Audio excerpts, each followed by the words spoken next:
Tomorrow's technology today, securely wired to the cloud.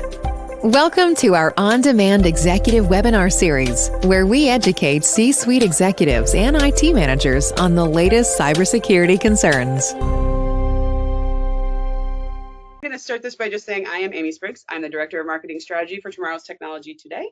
And my job on this webinar and all of our webinars is to MC these events and then just watch the Q&A and the chat. So if you have a question, pop it in there. I will make sure that Chris and Lisa get that information and that they will be able to answer those the best of their ability. Without further ado, I guess I will turn this over to our President and CEO, Lisa Niekamp-Irwin. She's the President and CEO of Tomorrow's Technology Today. We are proudly in our 20th year as a women-owned tech business, which is really cool. Yes, very cool. Chris Keith, who is coming to us from Zorus. So I'm going to let them explain a little bit more who they are, and then they're going to talk to you about why this is such an important topic and why we thought this was a good thing to bring to you today. So I'm going to hide in the background. I'll still be here. I'll help you out, but I'm going to mute myself and watch that Q&A. If you have questions, go ahead and ask them there. I will also watch the chat as well. So without further ado, Lisa, I'll turn it over to you. Thanks, Amy. Welcome, everybody. Thanks for joining us, Chris. Glad we got all the technical difficulties worked out here, and all is good. So I'm President and CEO of Tomorrow's Technology Today. We are in St. Henry, Ohio, but we service all across the country, and we specifically focus in from Toledo all the way down to Cincinnati. So we're managed technology services, really a heavy focus in cybersecurity.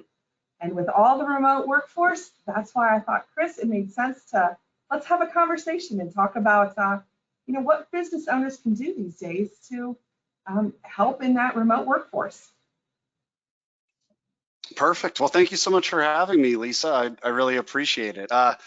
20 years, congratulations. I knew that you all had been around for a long time, but 20 years is incredible. So hats off to you all. That's quite an accomplishment. I am in the process of just trying to share my screen so that I can run through. I will get that for you. I apologize. I forgot to give you that ability. Oh yeah, no problem. I have to grant permission. Not a problem at all. Oh, there we go. Okay, I was just going to say. Permission granted. I must be missing something. Okay, perfect. Yep, no, I had to grant permission. I like to hold those powers from above. Of course. All right, give me 1 second. I'm just going to have to give it permission on my side. Okay. Oh, it's still. Can we see my screen? Not yet. I don't see it yet. I'm going to give that. Okay. View. There we go. Oh, here we go. We got it. Main screen. All right. We got it? Yep. Yep. Good to go. Excellent. Perfect. Okay. So thank you so much, Lisa. I appreciate it. So yeah, to your point, what we're going to be talking about today is just protecting you from yourself, or you and your business from yourself in a hybrid world. And trust me, that's going to make more sense. Bear with me as we get there.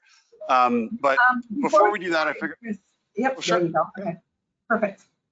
Yeah, so before we get started, just want to do a quick introduction on myself and just a couple key talking points for me. My name is Chris Keith. I'm the VP of Sales and Marketing over at Zorus. Zorus has been around since 2017. I've been here for just over 2 years. We were actually founded by ex-Datto technology veterans. So Ian McCord, Austin's brother, is our CEO. At the moment, Austin's on our board. I actually had a board call with them earlier this morning. So fun stuff there. Most recently, we were actually joined by Brett Cheloff. He actually he was at LabTech way back in the day. He built up ConnectWise Automate.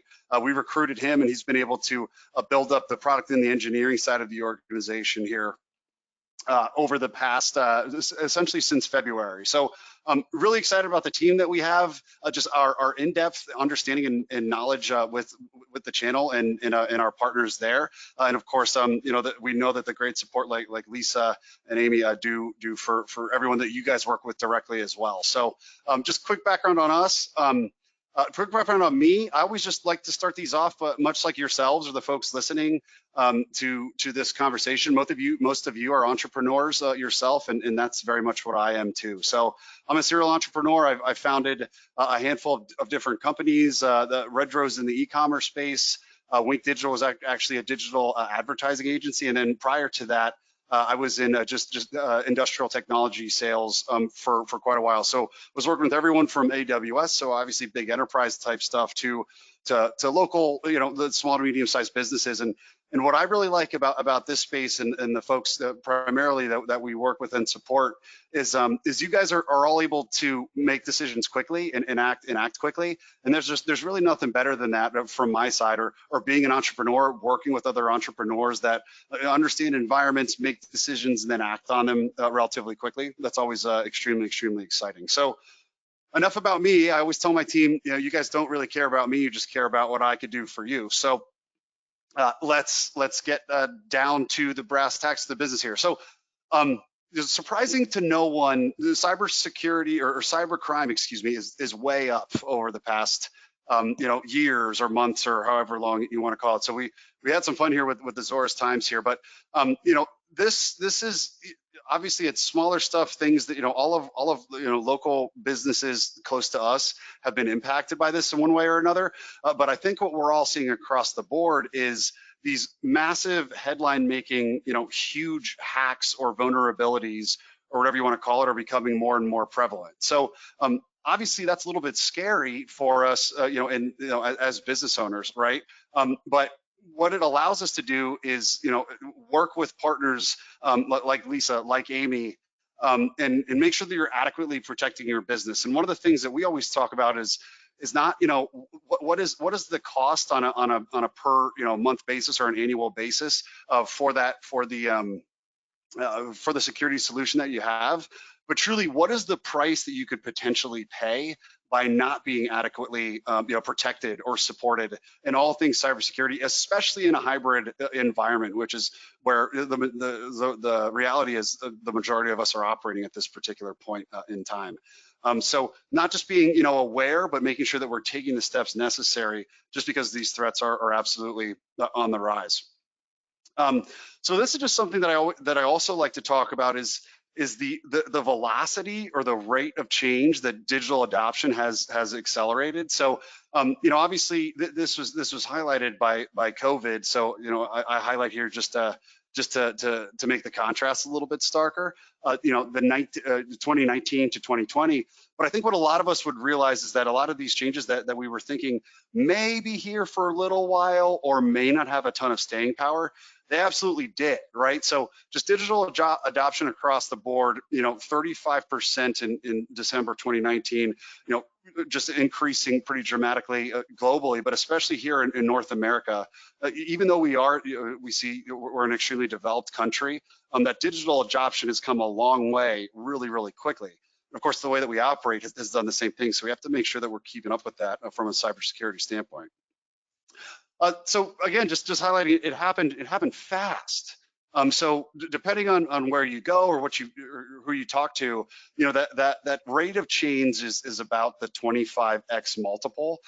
So that technology adoption, it happened extremely quickly, certainly faster than anyone thought was possible pre-pandemic or pre-pandemic levels, stuff like that. And in the digital adoption, those all accelerating, of course, like that's happening very quickly. But remote work accelerated by far and away the most of any of them. So it's just interesting. I thought that this was a fascinating example here. Prior to the crisis, increase in remote work and/or collaboration, where we have those arrows pointing. At first it was a 454-day adoption, so that ends up being a couple of years realistically. Well, it ended up being a couple of weeks that this digital adoption happened, right? So just a huge acceleration in what people thought was going to be possible, especially for these hybrid or what we've seen now sticking around, these work from home environments.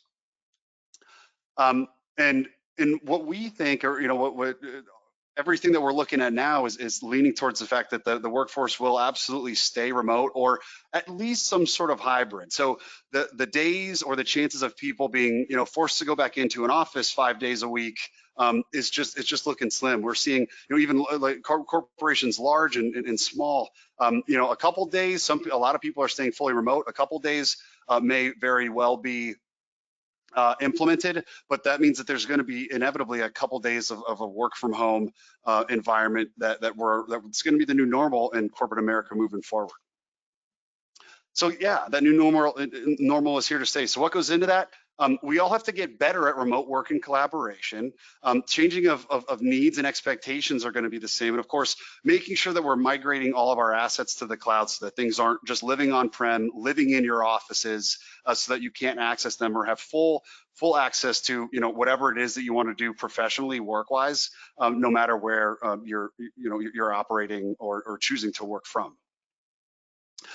So then we get into the title of my slide, web filtering, or what do you mean by protecting me from myself or my business from myself? And I always joke around, and what we recommend is your web filter is protecting your devices and your business from you and your employees. And oftentimes, I'll go through that and folks will be like, Chris, protect my business from myself.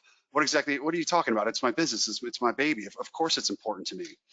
I say, yeah, well, of course that's true. I understand that all that's happening, but you have to keep in mind when you're browsing the web, you're constantly being bombarded by cybersecurity attacks, and they show themselves in a bunch of different ways. There's malware, there's phishing, there's spam. You could go to an otherwise reputable website, click on an ad that's been compromised, and then fill out something that you shouldn't. I think all of us have gotten spam emails where it's folks pretending to be someone that they're not, and frankly, all of these attacks or attack vectors are getting more and more sophisticated. A web filter is going to be that front line of defense for you, or truly blocking those websites before you can accidentally load them or accidentally go to them, fill something out that you shouldn't, everything along those lines. And that's why you have your trusted technology, advisor, your MSP partner. They generally have a stack that's recommended that is ensuring your online security. So there's a bunch of different stuff that goes into that. Whether it's backup, whether it is from the hardware standpoint, web filtering, remote employee engagement, which I'm going to talk about.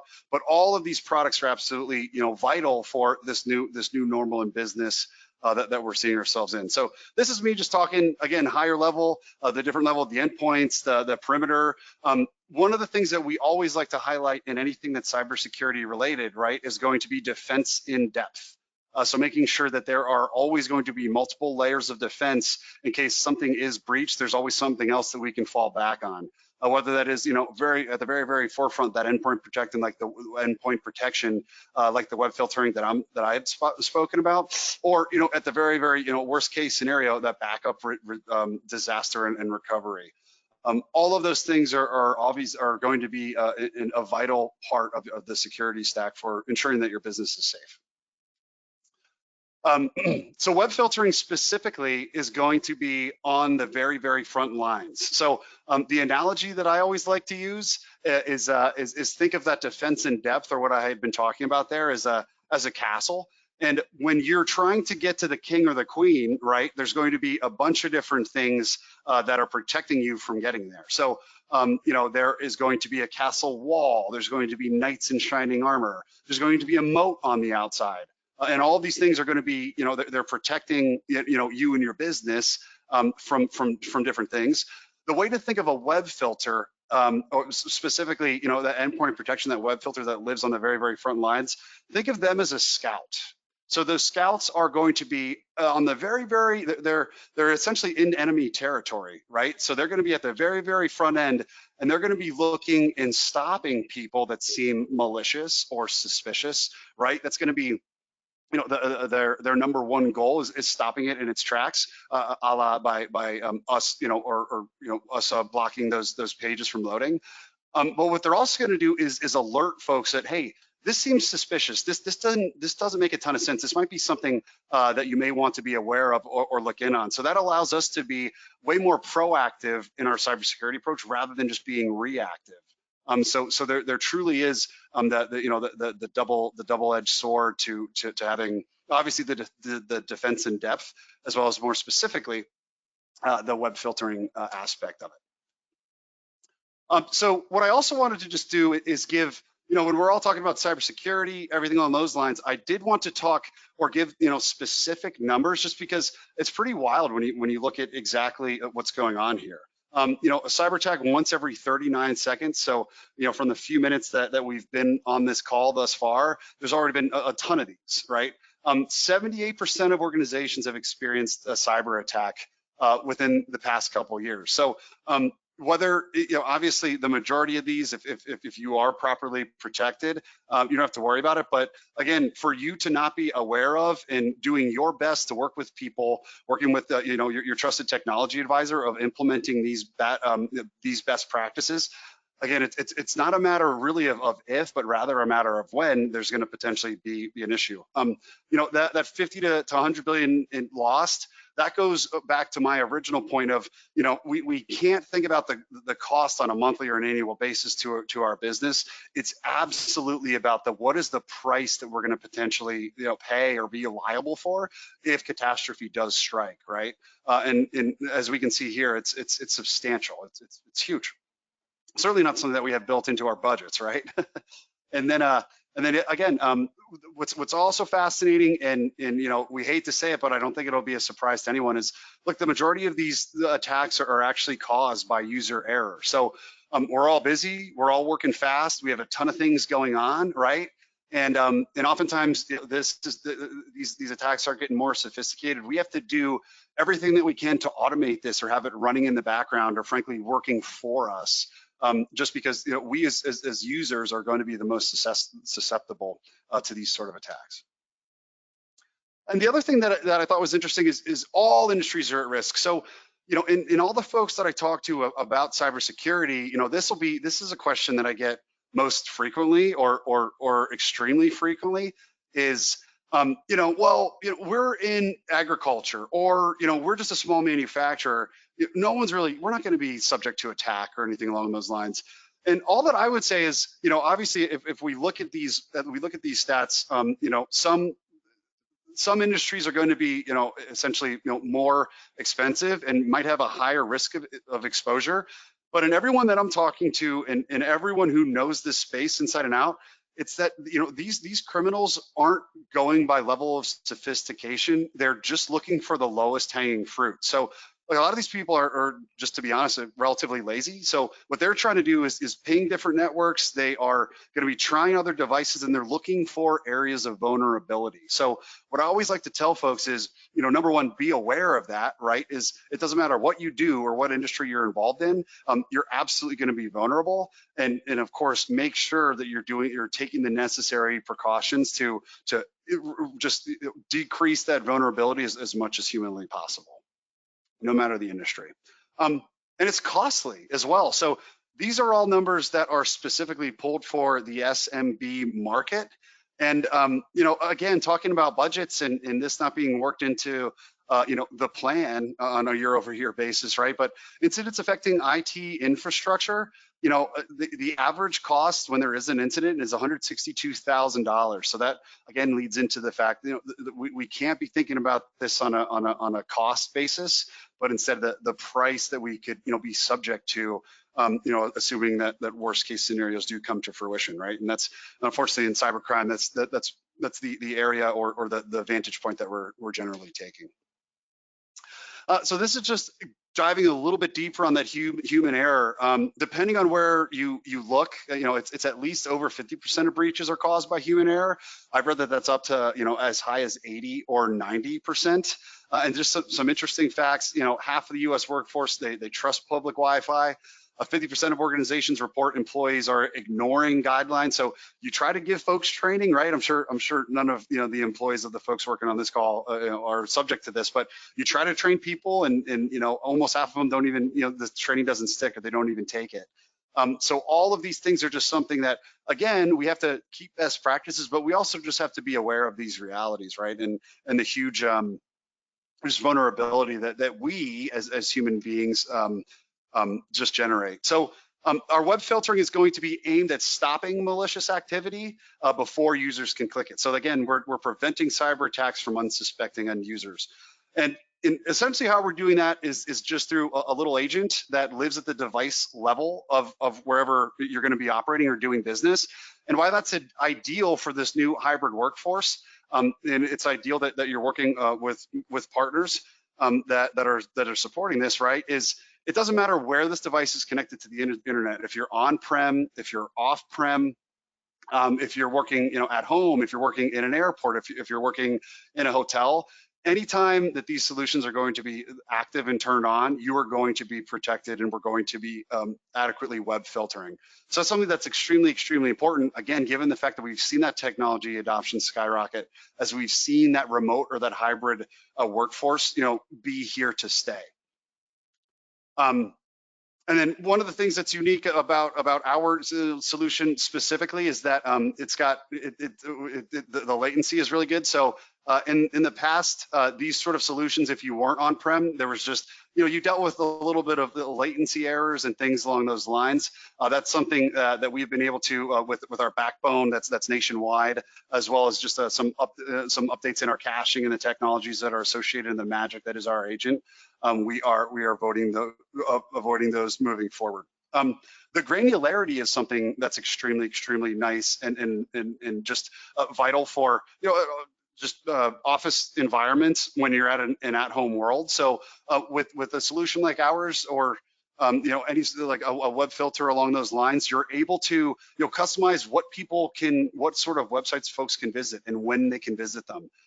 You can set up timing so that in between work hours you have to standardize on you have one sort of policy from the hours of 8 to 5. Outside of that policy, you're given a lot more flexibility. But during work hours, it's a little bit more just locked down, which of course helps quite a bit with the management of hybrid workforces and folks as they're just working on their devices from home, but yet still working to address or increase that productivity.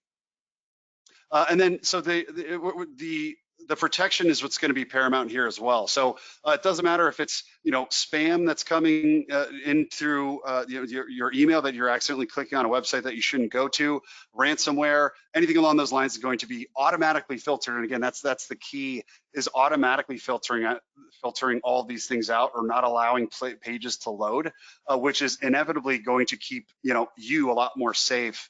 Because we're doing our best to remove the human element, or just that aspect of it. And then the traffic logs too. So if you are interested in where folks are what could be a vulnerability moving forward, this is going back to that scouting analogy.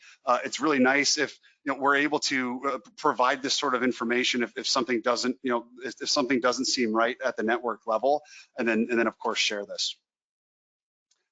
So just quickly in review, we're filtering out potential threats before users can click them, and it lives directly on the device and protecting you and your business and assets anywhere people are working.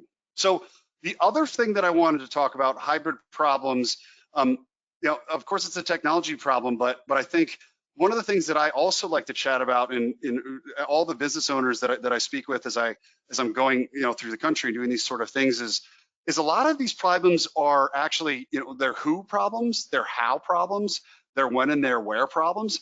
But if you take a closer look at this, it's that a lot of these are actually, they're not technology problem, they're more so people problems or business problems, right? So who are the top performers, or who is working really hard from home? I know that they're logging in over the weekends, I know that they're staying late, and how do I know that? How do I prove that?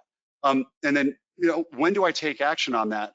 Those are actually turning into, oddly enough, less technology problems. These are now people problems. And I think, my entire team works remotely. I like to think that I'm good at managing a remote team, but I think all of us are essentially getting used to that. And these just seem to be a handful of questions that we run into on a normal basis. The other thing I think that's interesting is burnout. So of course, there's pros and there's cons to us, working, from home. Not having to commute is really nice. Perhaps being able to dress a little bit more casually could be nice as well. But it's not all good. And I think that, from the burnout surveys that we've said is, a lot of people in working from home are actually feeling fatigue. They feel like they're being overworked. They feel like they're not able to remove themselves. Like work never work never stops at this point. So one thing that we all have to keep in mind, especially as business owners, as employers, is actively monitoring this and trying to do our best with these employees, and not only addressing it obviously as these concerns come up, but doing our best to get ahead of it, right? And just getting ahead of it is knowing what are some of the biggest drivers of employee burnout. So, of course, the lack of support or recognition, that's one of the things that I certainly want to highlight. The support, or certainly the lack of recognition, is something that's huge, and that's something that we can also help out with. But the unrealistic deadlines, consistently working long hours or weekends, again, very much people problems, right? And things that are happening certainly in a hybrid environment. But of course, like those business burnouts, they of course that professional stuff leads to personal issues as well. So if people are feeling burnout, or if they're having a tough time adjusting, or you're having a tough time managing folks working from home, we have to work on solutions to get us better at that. And then just doubling down again on the employee recognition. I thought this was interesting, because that's something that I'm really big on internally. I think that positive conditioning and positive reinforcement is something that's huge, especially in a sales or a marketing organization, where you're reaching out to, not getting from answers from folks quite often, or it's you're getting a lot of I never say you get no's in sales, but you're getting a lot of not yets, right? Over 40% of Americans feel that that if they were recognized more often, they would put more energy into their work. And I just thought that was something that's extremely interesting, and something for us to certainly keep in mind with. And I know, like, I'm talking about the recognition and the engagement, and it might seem like, Chris, I'm paying these people, they're doing their job.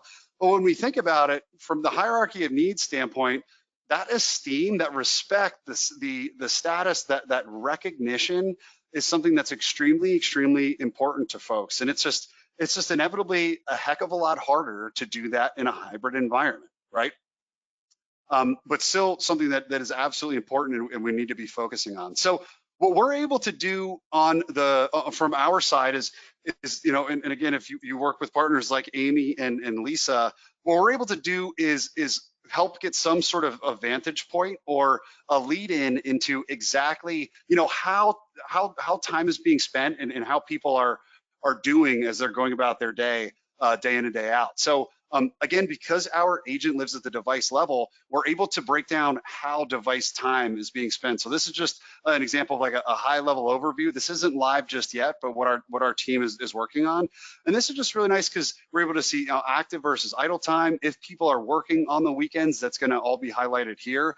And then of course, where time is being spent all throughout the day, and ensuring that that's going to be a spot that makes sense, from a business standpoint. So, look, the reality is that the hybrid workforce isn't going anywhere, but the visibility, what we can see, is. So, what we're trying to do with this sort of a product is again, solve a people problem with a technological solution, and this is something that a lot of our partners are really liking. So with this particular product, it's powerful, it's respectful workforce analytics.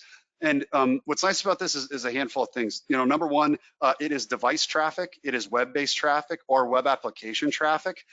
Why is that important? Well, on the device, you can tell, if and when folks are logging in, or if they're idle, or if they're active, or if the machine is locked. So, we're not doing any, keystrokes or no screenshots, anything along those lines. That's awfully intrusive.